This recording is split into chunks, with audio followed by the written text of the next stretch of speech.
Hey everybody, this is Art Kelly, and you're listening to the Friend Maker Podcast.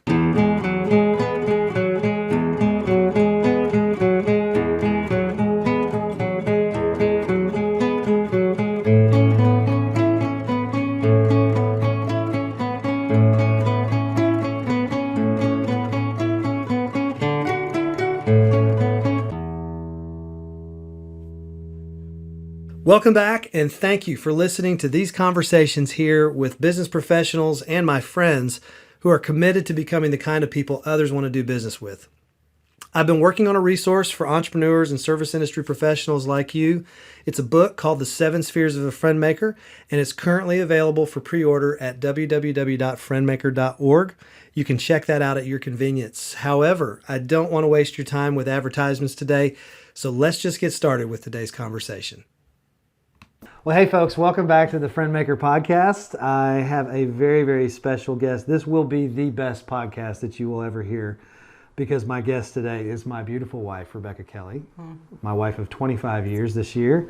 And let me tell you a little bit about Rebecca, and then I'll let her tell you a little bit about her. But we've been married for 25 years. We have 4 children. I think we shared that a little bit in our first episode.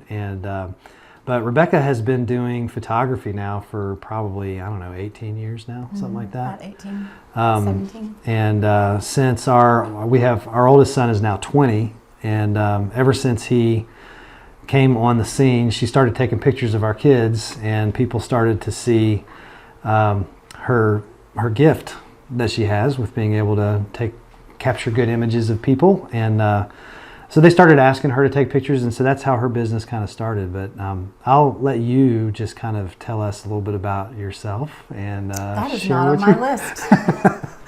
Tell us a little bit about yourself, babe. Like what? What do you want to know? Yes, we've been married for 25 years. We met in college on a mission trip. We have 4 children ranging from 20 to 12. Been working about 17 years. You got me my first camera after Cole came around. Yeah, I remember that. And that's just pretty much how it all started. Yeah. Was with him and photographing the 2 boys because didn't want to do studios.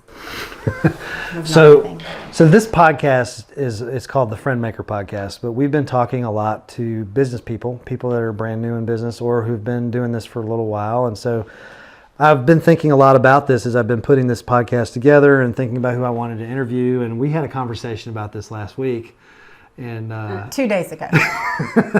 and Where you came and asked me if I knew any female business owners that might be willing to be interviewed. Yes, and, I was looking at my list of all I wasn't people. offended at all. It's fine. Anyway, but that's why I wanted you on here, because I really did want to have a female voice, but I didn't know how comfortable you'd feel being on a podcast. I don't feel comfortable, but here I am. But here you it's are. Okay. So anyway, so tell us a little bit about your business. What do you do? Obviously, we've kind of touched on that a little bit, but tell us how that has changed over the years, and just kind of start there. So I do mostly families. I started out doing weddings, really. And going from there, I'd no longer do that because it's a lot of work. But I love to focus on families and children is my main. I do love seniors, senior citizens and seniors graduating. But that's my main middle of what I focus on is families and kids and just really making connection with them and their kids. Children are sometimes hard to wrangle. Teenagers are angsty and don't want to be there. And so if I can connect with a family, I feel like I've really accomplished my job. If I can make a mother cry when she gets her photos, that's even better. So when you started your business, how did business come to you? How did that happen for you?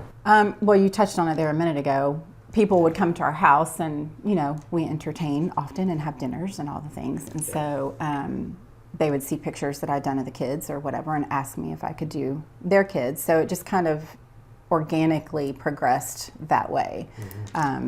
So then people wanted to offer me money to do them, and it just grew from there. So I just decided to start trying it and see what happened.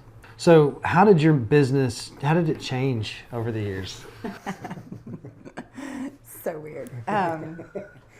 So I started by people asking me when they would come to the house to take their photos. They started paying me.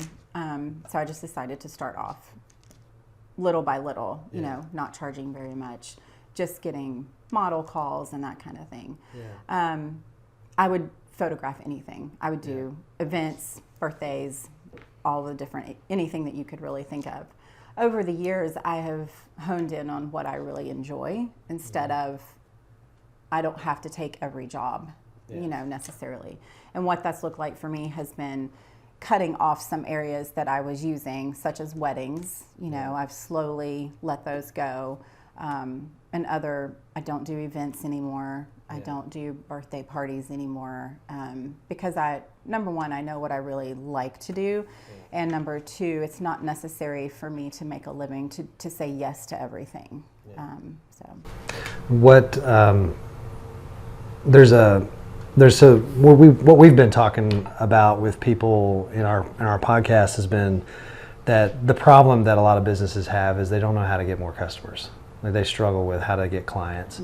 The idea behind the Friend Maker philosophy of business is that you don't have to necessarily make your main way of getting business impersonal means, such as digital things. And again, those are all great and wonderful supplements and accents to your business.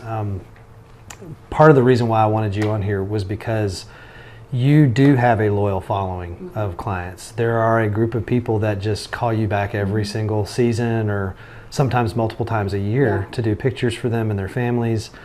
Can you speak into that? What are you doing that you think is helping you with that, or how has that kind of happened? And is there anything you can think of that you've done? You know? Yeah, definitely. Just knowing myself and knowing that I was not good at the digital era. Because you're in digital photography, right? Digital photography, but I'm not into advertising. And we tried it early on. We did our Facebook ads. We did the campaigns and the things. Those did not bring in what maybe others were bringing in, and it was very impersonal for me. That was not working for me. If it doesn't have a personal touch to it, it just does not work for me as just in my personality. And you know, so for sure, dropping that and allowing me to just focus on the clients that I did have. I mean, I've had people who've been with me for 10 or 12 years, some of them longer, which then began the word of mouth. I mean, my whole business 95% of my business is all word of mouth and recommendations from other clients that I have and repeat business. I do get new business, but it's almost always from a recommendation of somebody. It's not, I get the rare message, hey, I found you on Google. It's almost always through, hey, your friend, you took my friend's photos and you know, I see that they've been seeing you now for 2 or 3 years. We would really love to do this, X, Y, and Z. So, how have you seen being a friend maker in your business? How has that helped you? Like, people talk about not mixing business and friendship, but you take pictures of your friends. Like literally, just last week at the beach, you were taking pictures of your friends. Well, I force them to. So that is the benefit of having friends who are beautiful and have beautiful children and lovely families, is that I force them to do that. But as far as other people go, I genuinely consider my clients friends. I mean, I'm not saying that they're in my small core group of the core, but they are definitely not just fringe people. I mean, the clients I had this morning have been, helped us when our daughter broke her arm. It's like, you're able to do that because you've made genuine friends with them. It's not just that you're not using them and they're not using me. I think that is the distinction between the type of transaction that I enjoy having as opposed to maybe what others have. And we have had our photos taken by someone who was just transactional, and we've never been back. Because it was just so impersonal and they didn't take the time to get to know my kids or anything about me. Nothing. They just didn't care. That does not work for me. So I like to know what my clients do. I like to know where the kids go to school, like what they like.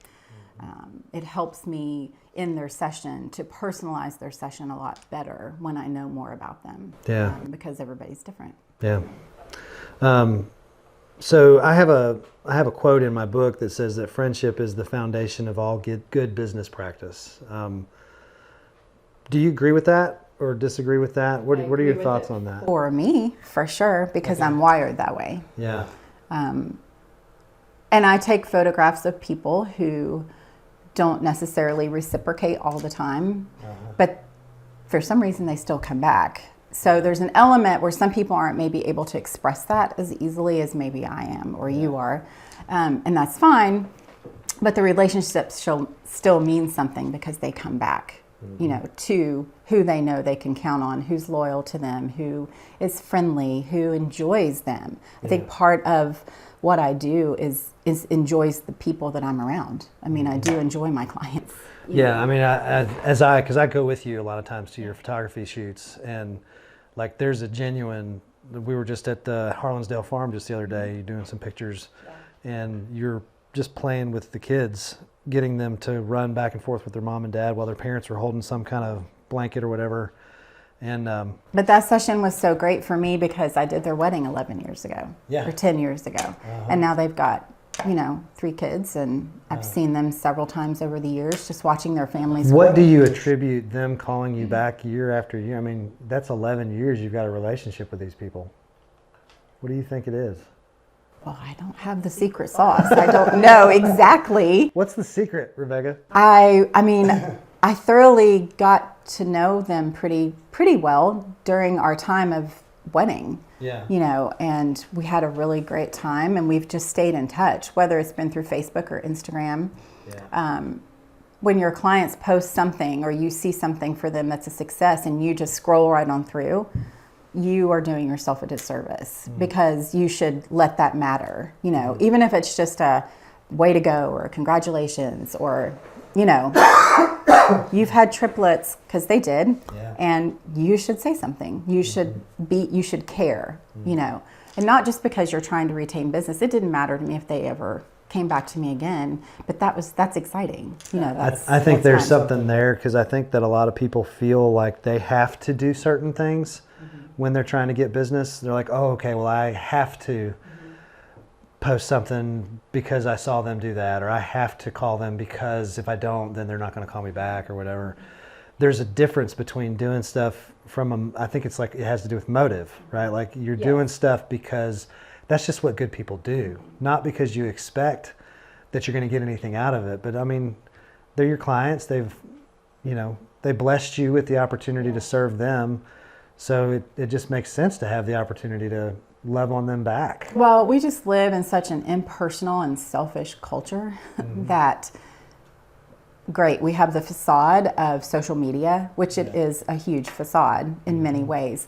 And so it's easy to not engage in that personal aspect anymore. And so you really have to teach people how to be nice and be friendly and be engaging. Whereas years ago, you just see people on the street and you have to talk to them and you have to engage because you just don't have these other ways to hide behind the engagement as you do now. And so there's another quote that I'm quoting myself, which I'm sure you appreciate. Of course you would. Totally understand. That you can mix business and friendship as long as integrity isn't a problem for either of you.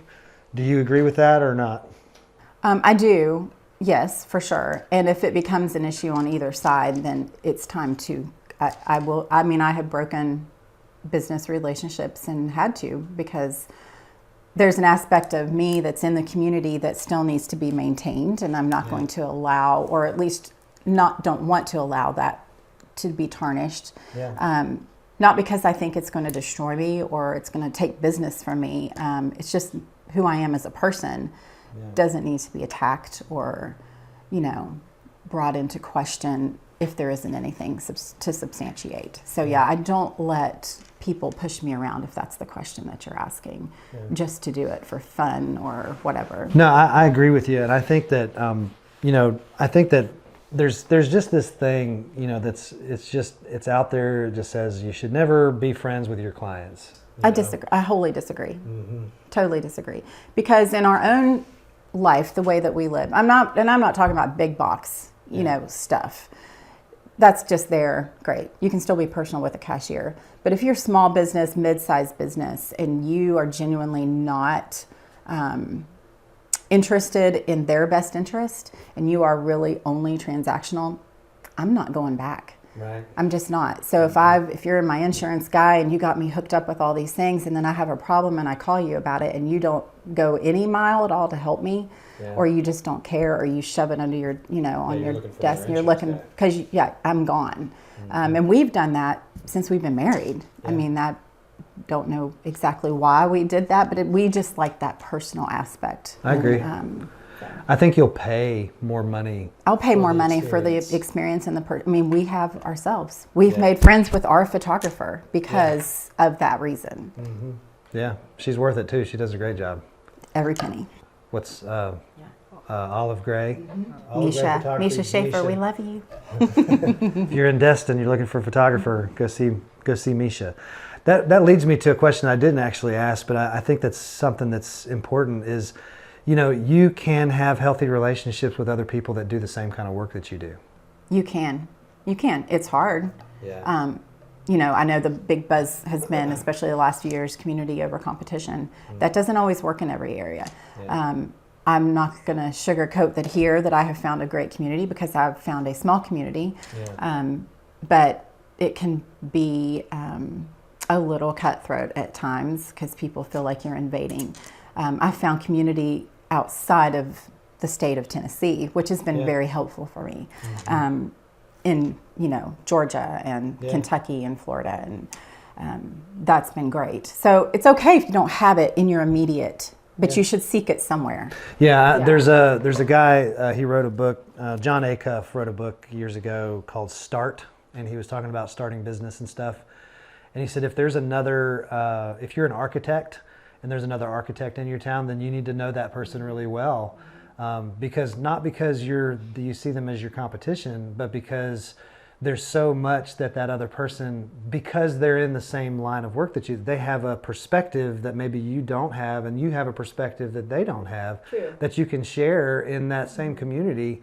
And so, I think that there's something to be said about being able to find community within the same field. And because there's things that I do that others don't do, or vice versa. Yeah. And so I definitely I will send you to another photographer. It's okay. Yeah. That is okay. It used to not be for me, in the sense that I felt like I was lacking something in myself to have to send somebody somewhere else. Right. But that's not the case. It's not. No. No, I found the same thing in real estate. And of course, real estate agents are a dime a dozen in this town. I've had people call me, good friends of mine call me and tell me they were using another real estate agent. What I found was that by salvaging the relationship over just focusing on the transaction side of it, I was able to ask that person and just say, listen, you know what? It doesn't matter whether you use my services or somebody else. We're still friends. You're still living in this town. You're going to run across somebody at some point who needs what I have to offer. Would you do me the favor of just sending me a referral every once in a while? Because it's the same money, right? I'll make the same money off of somebody else who buys their home if you've referred them to me. And, and I'll probably send you a thank you card with a Starbucks card in it or something, And but people get weird about it, because you're still going to see them out. You're going to see them at church. You're going to see whatever. And then begins all of the explanations of why they went with somebody else or did whatever. And I don't need that. I appreciate it, but it's not necessary. Yeah. You have not ruined me or stepped on my toes. Well, you do a really good job of being very generous with just people, and I think that that's something that that I really admire and have admired for you. That you're very generous with people, and I think of all of us when it comes to business, having the mentality of what do you call it? Not scarcity, but abundance. Having an abundance mentality, understanding there's plenty of business out here for all of us. If we love people well and serve people well, there's a lot of people that I'm not going to be able to serve. There's so many people that live in this town. Oh my gosh, and they're moving here in droves still, So I sent you a copy of the this little survey, and if If you're listening to this, hopefully soon, we'll be having a digital version of this on my website, friendmaker.org. And it is a work in progress. As you and I talked about last night, there are some questions on there I probably need to rethink how we ask them. But so you did the 7 spheres test, and when you did that 7 spheres test, it gave you some results. So tell me, what did it tell you? I don't know. You wrote it down, didn't you? I'm not sure. You scored me. Let's see. I forget where I put the notes. Here we go. Here we go. Okay, so your score, so your top score, your strongest sphere, you said was the sphere of listening, loyalty, and loving. Can you speak into what doing that? Is there anything in particular? What's the question that you would like me to? So if you look at, so I've got this little handout here, and it just has all the different spheres on it. And so again, if you're just listening for the very first time to this podcast, the central teaching, I guess, of the Friend Maker is that as a person who is doing business, the goal of business is to become the kind of person that other people want to do business with. And you do that by living and dwelling in the 7 spheres of a Friend Maker. The 7 spheres are, you begin by listening to your clients, you learn your clients, you like your clients, which may be a challenge for some people. You're loyal to your clients, you leap for your clients, you lead your clients, and you also love your clients long after you sell them whatever it is you sell. So when we were talking, your strengths were listening, loyalty, and loving. I think that speaks very much to your personality and what I know of you. I agree. You have more words in a day than I do. I'm the listener. You're more the talker, which makes sense. And I'm that way with our kids. I feel like my friends would probably maybe say that. Yeah. How do you find yourself listening better? Like, why is it that you're so good at that? Why is it that you always tell me I don't listen to you? Well, you're a distracted talker.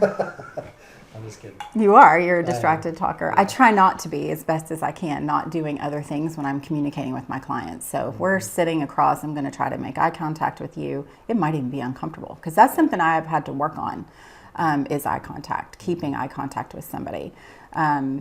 And not feeling that awkwardness of silence. If you ask somebody a question, you don't like that. You like to fill the space, and I'm okay with that. Because people are sometimes processing or pondering, or they're not really sure about the question that you've asked, and they really need to think on it. So that bit of uncomfortableness doesn't really bother me like it used to. I feel like it was some learned. For sure, some innateness about me is that, but I have had to learn how to ask the right questions with clients, how to ask the right questions of teenagers. Like, had one a few weeks ago, and she's like, I just don't want to be here. You know what? Neither do I. I would rather be home because my husband was grilling steaks, and I'm not getting to eat dinner. Which I'm really good at grilling steaks. You are. You do a good job. So, but being able to connect where a person is at, or try to sense their feeling, and if I need to be angsty for a few minutes with a kid, then I can. If I need to do whatever for a parent to calm them down, I can. But listening to what is the problem? Is there something I can fix? If I can't fix it, how can I make it easier for you? So your second strongest point was loyalty. Talk about Steve Harvey. Steve Harvey. I gave you this quote, and it's in your book. It's in my book. Thank you, Steve. I don't even know what I saw it on. Probably some TikTok person had posted it, but it was that loyalty has an expiration date. That really threw me for a loop when you told me that. You're like, no, it doesn't. Well, because I was coming from the place of, it's funny because as I write and some of what even in this podcast, what I've really wanted to do is, I don't necessarily want people to just listen to what I have to say and be like, oh, he's right about everything. I want some pushback on all of this. Oh, you're not right about everything. So, and the loyalty piece for me, I was like, of course I can be loyal, and it doesn't have an expiration date, People, I'm always loyal. But other people aren't. Yeah. And I think that's the key to understanding, letting go of business that you no longer need to waste time on. Not worrying about, that's great. Somebody else isn't being loyal. There's no sense for you to I wish they'd come back and see me, or I wish they would do this, or why have they done this? It doesn't matter. they probably weren't loyal in the first place, is what I have found in business or otherwise, personal. And loyalty to me has been, super important in our lives, just through other personal reasons. But I'm on your team, I'm on your team. That's how it works, and if I don't get that reciprocated, that's okay, but understand that my energy is not going to be spent on trying to make you want to be on my team. And I'm okay with that. I'm okay with that because I got a lot of players. Yeah. Question I have, what would it look like if we did stop looking at our customers as commodities and started realizing we were in the process of building community? What do you think that looks like for you or for businesses in general? I think that businesses would see tremendous growth. And again, not going back to big box, you know what I'm saying? Maybe there is a principle for big box. I'm sure that there is an aspect of it. But that starts, I think, from inward and going out. Yeah, it does start on a micro level. It has to start. Sure. So let's just say you are in an office of just 4 people. And you have only interest in 2 of them. That other person feels that, because you're not interested in building that community. But if you could somehow find some common ground, you don't have to be best friends. But if you can find some common ground, even if it's just the work that you're doing, like what is your reason, your why, and are we doing this together or are we not? That begins to really blend and stick together in a way that maybe it wasn't before. And when that happens, you're able to bring others into what you're doing because you are united in your vision and your direction of what you're going. But again, also hardwiring for some people. My hardwire is community. Even though I still struggle with community, even on a personal level. But it takes work. And I'm sure some watching this or hearing this will be like, I haven't heard from her and da-da-da-da-da. You do your best to hit everybody. I see a lot of people. Well, that's it. And it's very hard. And you're good at, which you and I have had this conversation at home, because I'm not sitting down and writing letters to every single person that's in my business the way that you do every month. That's just not my thing. I would rather text them, which I do. Hey, saw that your mother passed away. I'm really sorry about that. Or I saw, such and such, or you just had a baby. Congratulations, or whatever the case may be. Texting, sometimes a phone call, again, Instagram messages, following people just on Instagram. I know so many photographers and other business people that will not be friends or will not be like on social media with their clients. I don't want them seeing my life. I don't want them this. You are doing yourself a huge disservice because you are telling them, I don't want to be involved in your life either. But I'll take your money and I'll go spend it, but I won't be involved in anything else that you have to do. I think you make a really good point about, because, something, and Rob and I have actually had this conversation. I can be very adamant about not being on social media, probably because I'm old. You don't know how to work it ever.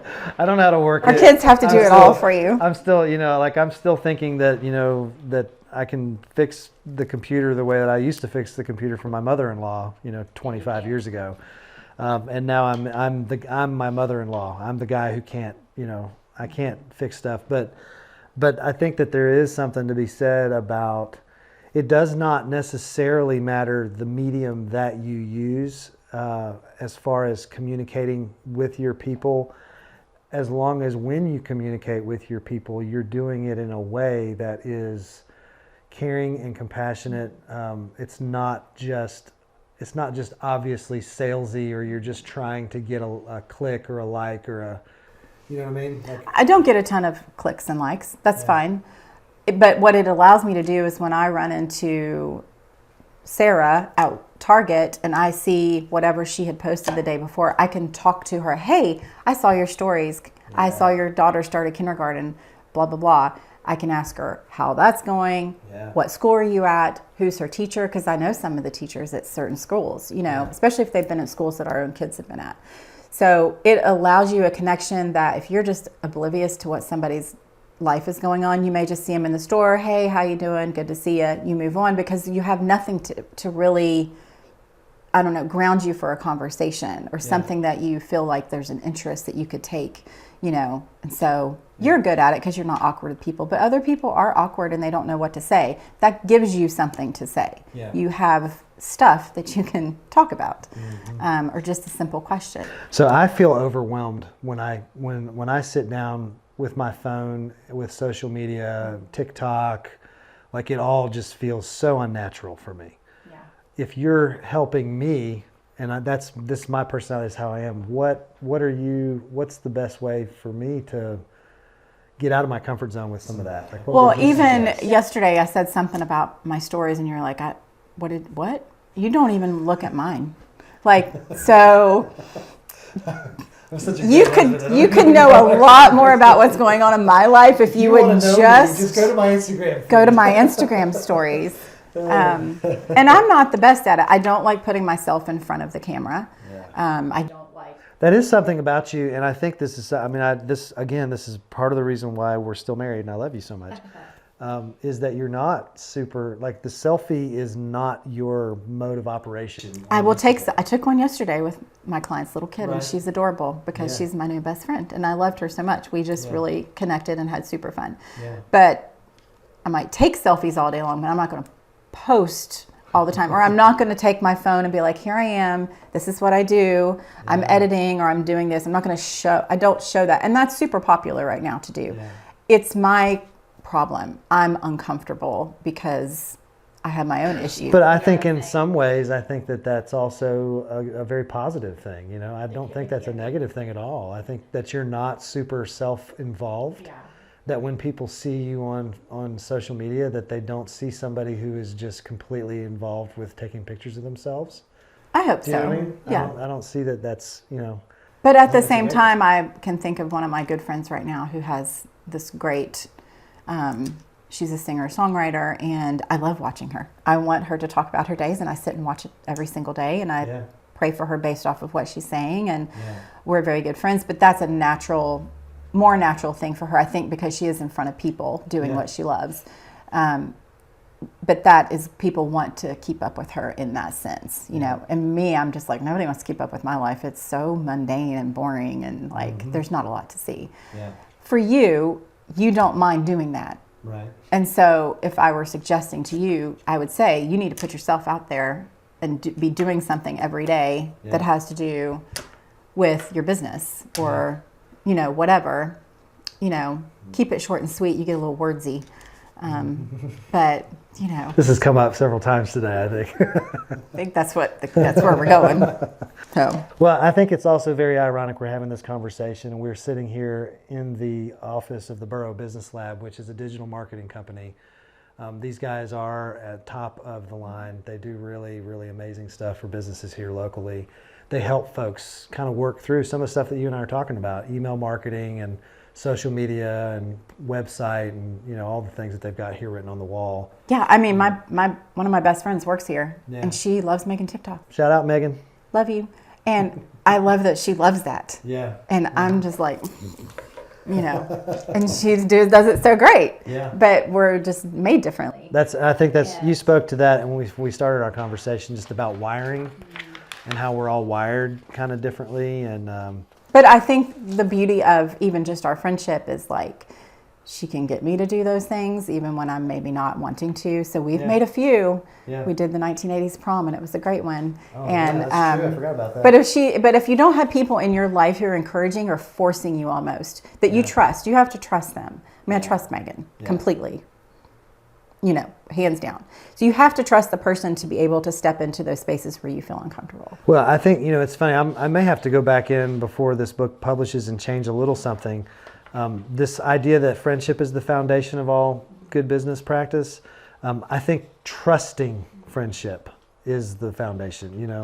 I had a conversation with somebody else earlier on, and that just really came out in our conversation was that people do not trust people right now, in our society and culture and business in general. I just talked about that with my client this morning, actually, because they're physicians, and we were talking about just how selfish and inward and non-trusting that our culture has gotten in the last 3 years. Could it have gotten any worse? It did, which is really interesting because we kind of live in a very self-serving culture, and it's the me culture, and but it has gotten worse, and you don't trust a lot of people. I mean, you can't trust the media, you can't trust what's coming out of anywhere half the time, and so it's hard to find those people that you can trust. So if you're vulnerable with somebody in that moment, and it may sound just silly to say, oh, I'm trusting somebody with a TikTok. Yeah, you're trusting that you don't look like a complete idiot. Yeah. That person is not taking your vulnerabilities and using them against you. Yeah. And that's the same thing in business. If I step into a deal with somebody and I know they're vulnerable because I'm vulnerable right now, and I trust Rob that he's not going to make me look crazy. But my clients are trusting me because they are feeling very open. Having your pictures taken, it's very vulnerable. I mean, people try to hide a lot. They don't hide. There's not much you can hide when I'm taking your photos. So if you show up and you've had an argument with your husband and you're trying to hide it, I've already seen it. Like, you don't have to tell me what's happening. Like, you're going to start getting messages, clients, I'm sorry, we can't make it to your pictures today. So, we just had a fight. We know you know. But they have to trust me with that vulnerability in the moment to get through their awkwardness, because it is awkward, and bring them back to a space where they can feel loving towards each other, or at least act loving towards each other for the moment, without me being like, what is your all's problem? Because if I do that, then I've called out their vulnerability, and then they shut down. It's just like when you're in a session and kids get disciplined, they get embarrassed. When they get embarrassed, they shut down. When they shut down, they don't do what you want, and then they act out. It's a whole cycle. So for me, it's the same in personal situations. The vulnerability, you have to find someone you can. I think that something that you just right there, like as you were just talking about that, there's an aspect of when you're dealing with the public, whether you're dealing with one person or you're dealing with a family, like, you have to understand relationships. You have to understand the dynamic and the interplay that happens between people in relationships when you're dealing with them. Because if you don't, then what will happen is you will miss out on opportunities to really connect emotionally with people, and be able, like, I feel like, and part of this whole idea of being a friend maker with people is that we are trying to look for those little moments where we can actually connect on a deeper level with people. And I think that what I see the future of successful business people being is those people, and probably the example of those in the past who have been good at it, is those who have been able to capture those moments and really be able to capitalize on the emotional connection that they could have with a client in a moment of vulnerability, rather than run roughshod over them like a bull in a china shop, and lose out on the opportunity to go a little bit deeper with somebody and create that loyalty and create that sense of I really think this business person really cares about me. There's a comfort level that you can achieve. I mean, if you stay involved. I do have clients that are super comfortable enough to text me, hey, we've had a really bad morning. Or whatever the case may be. It's the same as if you have a really good friend and be like, Art and I were just arguing before we left. Glad we're coming to your anniversary party. Just wanted to let you know. But you can reach that with people. You're not going to reach it with everybody. So don't be disappointed because you've only got a handful of people that feel comfortable reciprocating that level of comfort. But it is your job. If you are in business with people, it is your job to learn to read people. I mean, you need to have that aspect because you cannot just show up and, like you said, bull in the china shop, which is actually my phrase that I use for you. So I'm so glad that you brought that up. I will be wearing my horns later today. Because if you see your job as like an entrance and an ending, and your only job is to get from here to here, and whatever's in the middle is going on, you just barrel through because you need to get it done. You've missed everything that's happened in here, but you've broken a lot of things on your way. I think I agree. And I mean, hurry is the enemy, I think, of solid connection with other people. That's one thing Dallas Willard says, that you need to ruthlessly eliminate hurry from your life. that it actually steals so much relational equity, that you can have with people. All right, so it does look like as we're moving into the next, and these are kind of our final thoughts on the podcast. It looks like we're moving into what a lot of people are calling a recession. We're in a recession right now economically, which I know that you don't even care about that stuff because I know you well enough to know. But you're going to be working with customers who are worried about this, right? And you've got customers that may not be doing pictures for you because they're concerned about finances and that kind of stuff, and they're worried about spending money on stuff. How could this philosophy of business, this idea of friend making in business, help to encourage those people that you work with that are anxious about the future, and still be willing to use your services in the middle of a down economy and stuff?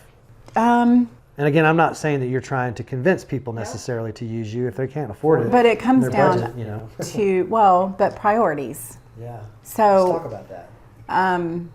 Cost and value, right? Everybody posts up their whole lives on Instagram, Facebook. So when you contact me and say, I can't pay for X, Y, and Z, but you're rolling out in your new vehicle and you're posting it to everybody, then you're going on this and you're doing this and you're doing this, and then you went and got your Botox and you're letting everybody know.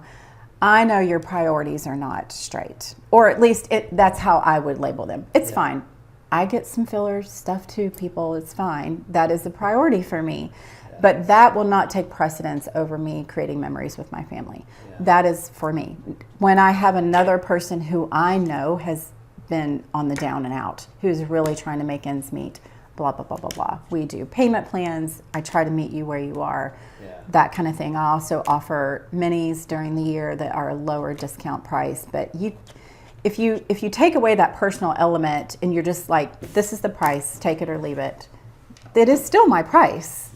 That's fine. This person yesterday I had paid the price that the person today paid. But I may have already been working with this person for the last 5 months that allowed them to make a payment, allowed them to do what they could at this certain time. And I've had people who've been with me for a long time who only had a certain amount, even up to the day of the session. But that's where the trust comes in that I've built with them over the last 5 years. There's certain people that I know I can trust, and certain people maybe they've never had a problem up until this particular time. I'd still trust that until I can't. And so I'm not assuming the worst of people right off the bat. But if you don't know your people, you are not going to know that part about them. Well, I mean, and we have been there. Been there. Like totally that has been been, we talked about this in the introduction podcast, but part of our story is experiencing financial loss. It's experiencing the loss of pregnancies, multiple, miscarriages and stuff. We have a tattoo that, that reminds us of that. Both of us do. And so like we have been in that place, and I feel like that's something that a lot of times when we're sharing these kinds of things with people, like people hear podcasts like this and they go, oh, these people, they've got this figured out, they got that on lockdown or whatever. No. And that's just not the truth about us. I know that that's not You us. have to have the ability to recognize loss in other people. You have to, because if not, you just come across as heartless and cold all the time. Everybody's going through loss. You are going through loss. So to kind of put up everything is fine to other people and not accept their loss is it's just not how I could do things at all. And probably it is because we've experienced some very heavy things. But the first time that we hired Misha, I paid that deposit and I'm like, I don't know how we're going to pay for the rest. I remember how much I thought that was at the time. And I was like, shut your mouth. We're doing this. I don't care what I have to do. We're doing this. And it was because it was a priority. Because we hadn't made it a priority, which sounds really weird given my job. We had not paid for photos. I'm like, I don't need to pay anybody to do that. But I'm also not in the photos. No. I'm always out of them. I got a bunch of pictures of me and the kids. For years. Because I was like, number one, all of our money needed to go towards whatever. I thought that it did.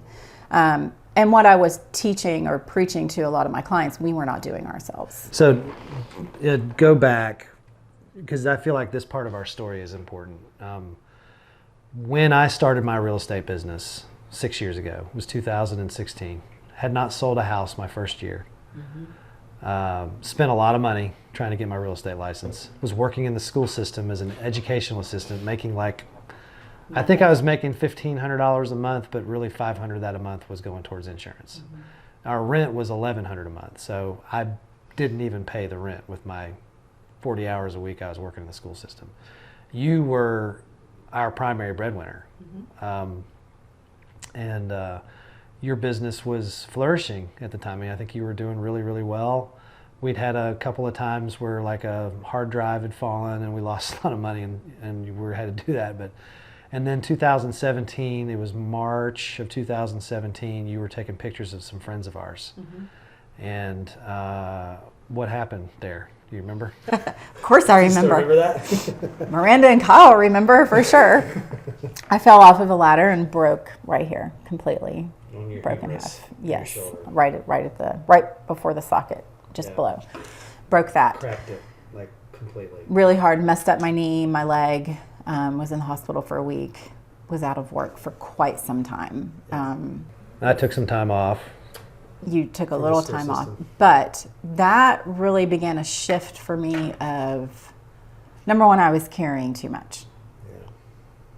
It was fine because I was in it. I didn't know it. Do you know what I mean? I think we sometimes run and do, and you don't realize that, number one, you're mentally exhausted, your body's exhausted, your relationship with your husband is suffering, your kids aren't seeing you very much, because it becomes your norm. Because we think in our society we have to just be going all the time, and we've redefined what success looks like being exhausted, which is ridiculous.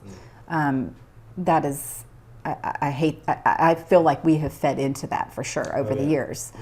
And so being on bed rest and being not able to move, I couldn't do anything. Yeah, I have a picture of you in the bed with It was very bandages and everything. So I'm in a leg brace, I'm in a thing here, I'm in a wheelchair if I have to go anywhere. Friends are coming to get me if I need to even just go to Target or whatever. But I didn't work for about 4 months. And that was a good shift for me, because I think I looked at you and I'm like, you're going to have to change something. Oh yeah. I remember that conversation. I can't keep doing this. I can't go back to what I was doing. It was just too much. And I think even this year, like I'm for next year be dropping newborns, and that was kind of the start of that for me. Retailoring my business, really focusing on what are the aspects of my business that bring me the most joy. Let's take away the monetary value of things, because I'm not as happy in my job as I thought. And I know we have on here that the sphere I need to work the most on is liking. Let's be clear, it's not about liking people. Okay? It's about liking the aspect of the job. Yeah. I mean, while Friend Maker is about people, there's still an aspect of your job that you love or you don't. Yeah. You sometimes like it. It's like your kids. You love them. You don't always like them. Yeah. But that's just true. I always love you, but I don't always like you. So I love my job. This is a revelation for me. I don't even know. Loved my job, but I wasn't liking my job, and my joy was no longer there for the work. Yeah. So I've struggled with that for the last several years, just being burnt out and tired, and really wanting to zoom in on what I like about my job. So that event just helped, I guess, catapult the beginning of restructuring in my business, my mind, like what I really want to do. Yeah, it was that moment was very catalytic for us as a family. I remember I took off about 2 weeks just because you could not do anything. I mean, you were completely incapacitated, and that was near the end of the school year. And last day of school, I got a phone call. I got called up to the office and was fired because I had spent too much time at home.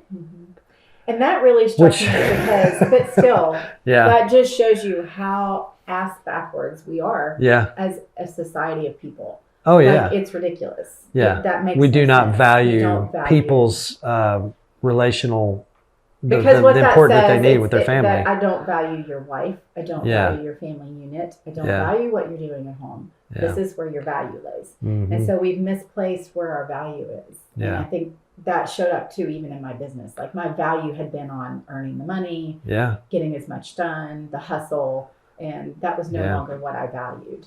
Well, and it was really interesting because I really do believe that during that time also that, you know, that God really, really did some stuff inside of both of us, opened up opportunities for me to step into where I'm at now with real estate.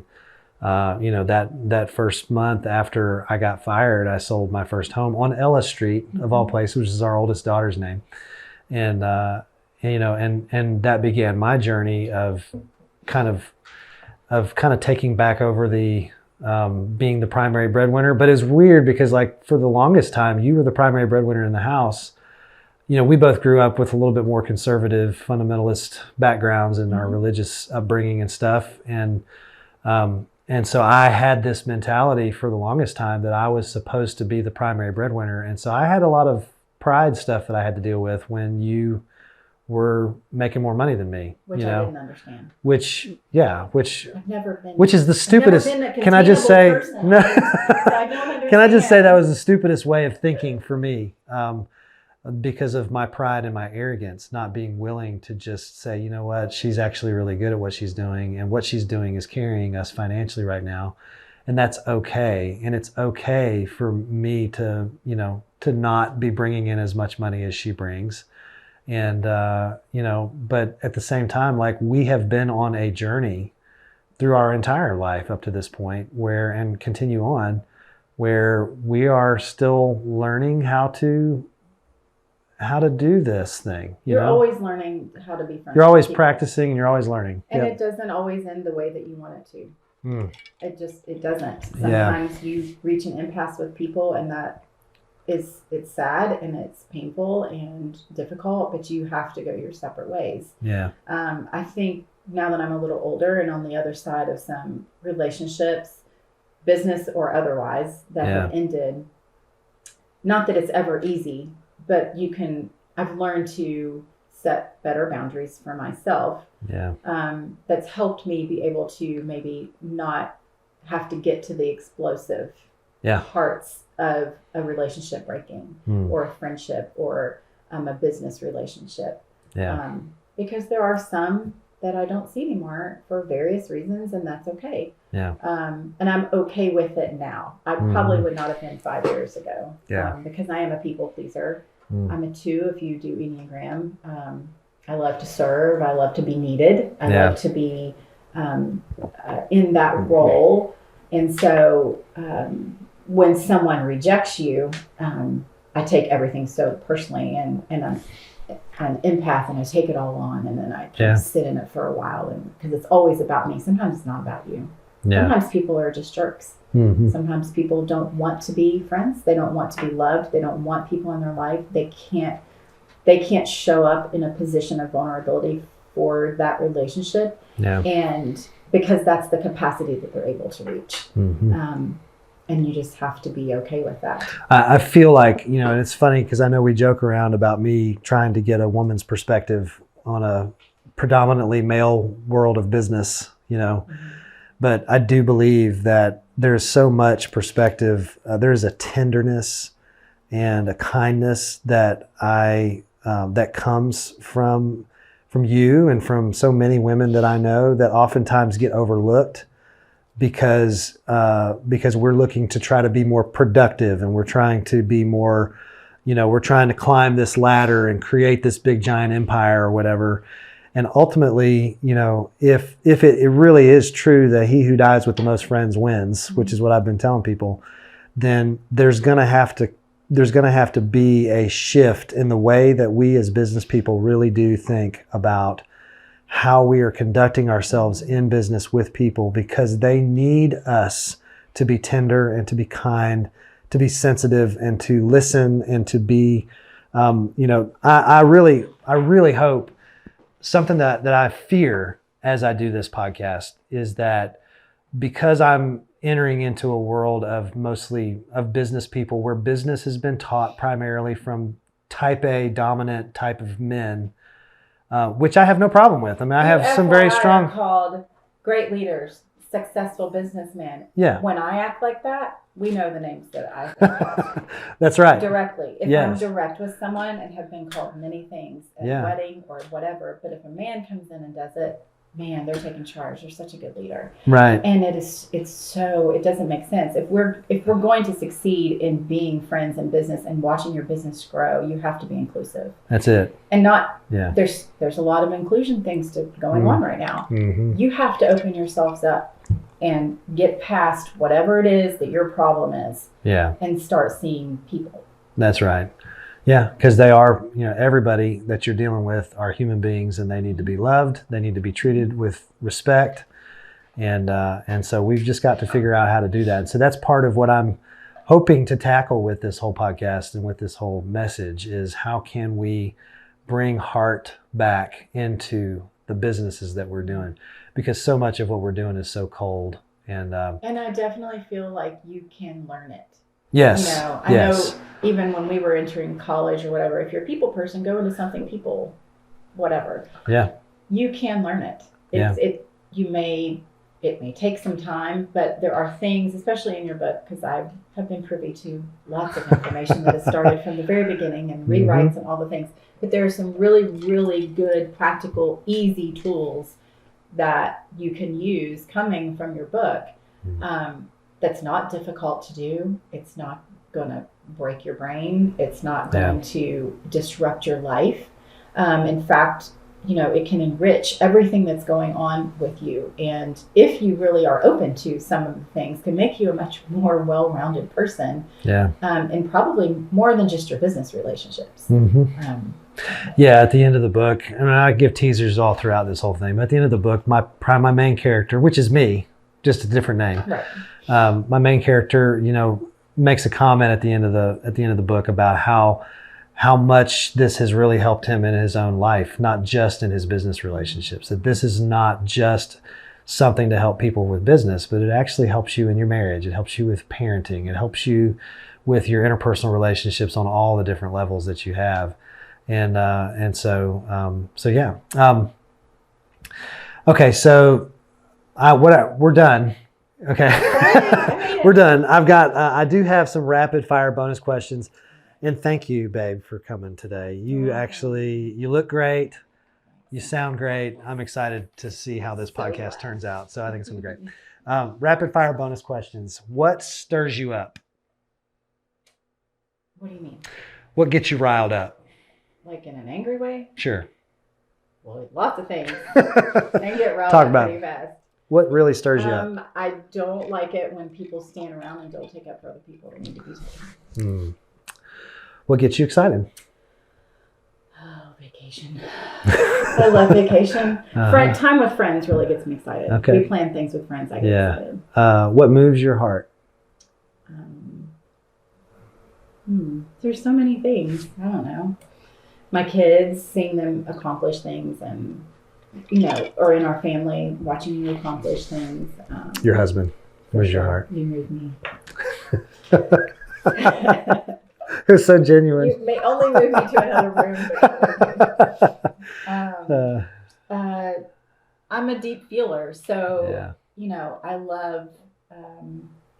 I had a friend just the other day share her story in a podcast, and I text her and like this. I just was crying in my car and like, so good. But it was just stuff like that. When people find strength out of their stories, I think it's really cool. Strengthen your stories. That's good. Name your favorite movie and why. Tombstone, because I love it. I've seen it 1,000 times. You knew I'd say that.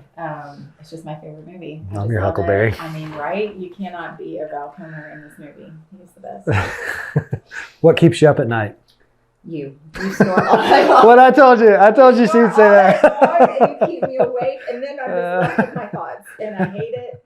So I usually end up like putting my headphones in and have to watch something, which is usually crime things. Oh, so, I know. Yes, you and your crime dramas. Like the crime stuff. What keeps me up at night is worrying that our children will not find contentment or happiness, or they'll divert from the path of following Jesus that we have Yeah. tried to instill and have in our. I mean, we can't control. You realize as your kids get older, there's certain things you can control when they're younger. Yeah. You cannot control as they get older, especially what other people are going to do to them, or how that will shape their story. Because we got 4 of them, they all react differently to each thing. Yeah. So that really bothers me, but I can't control it. What gets you up in the morning? Not a whole lot. I have to sleep till 10 o'clock every day if I was allowed to. Which, now that I no longer have to take anyone to school in the morning, because you do that, I'm not in a hurry to get up at all. Listen, there's been plenty of long mornings, long days and months and school years. Our youngest is now 12, so you've put your time in. I will get up early on vacation all the time. I love that. I mean, if we're on vacation, I taking pictures at the beach, right? Take in as much as we can, doing whatever. And if I know we have a day planned with like friends or family, I love that. That's a lot of fun. So. Well, that's all I've got, baby, for now. Thank you so much for giving me your time on a Saturday morning, and thank you for listening to us talk. And I will tell you, it's been the joy of my life being married to this woman, and 25 years and counting. And so, and I think that's, we have to just say that that's just been God just keeping us together for so many times. There's been a lot of moments through those 25 years where, but stability that's provided for our children, and and staying power for us as we're doing what we're doing, even now as we're trying to provide some kind of a service to people through this podcast and all the other different, irons that we have in the fire with people in our lives. It's been a blessing to be able to have longevity with you, to be able to share that with other people. And anyway, so thank you again for listening to our podcast. If you are interested in more information about upcoming things, go to friendmaker.org. You can obviously share this podcast with several different places. I'm sure Rob will probably share at some point all the different places you can find this podcast, or share it with others. And if you want to message me individually, just you want to get something to me, send me an email. The email is friendmaker2022@gmail.com. And I would love to answer any questions you have. I'm also looking for ways and opportunities to be able to share this message personally with businesses and offices and brokerages and anybody that I can help share this more closely and more personally and intimately with. I believe very deeply in this message, and really do need your help to get the message out. So please subscribe to the podcast, subscribe to the emails and the blog and all that stuff on my website, and share us with as many people as possible. Thanks. Well, folks, that about wraps it up for today.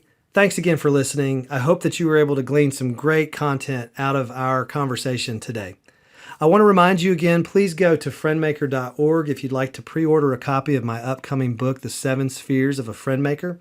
If you'd also like to have me come speak, maybe you have a corporate event or a company office sales meeting or something that you need somebody to come in and do one of these Friendmaker workshops with you, I would love to help you out with that. Go to friendmaker.org/speaking, where you can book having me come and do that. And finally, if you are interested in learning where you personally fall within the 7 Spheres framework, go check out friendmaker.org/survey and take the 7 Spheres survey. It's 35 questions that you can go through, and it'll basically help you figure out where are my strengths and where are my weaknesses within the 7 Spheres framework. Thanks again for listening. Stay tuned for next week's conversation. I appreciate you tuning in.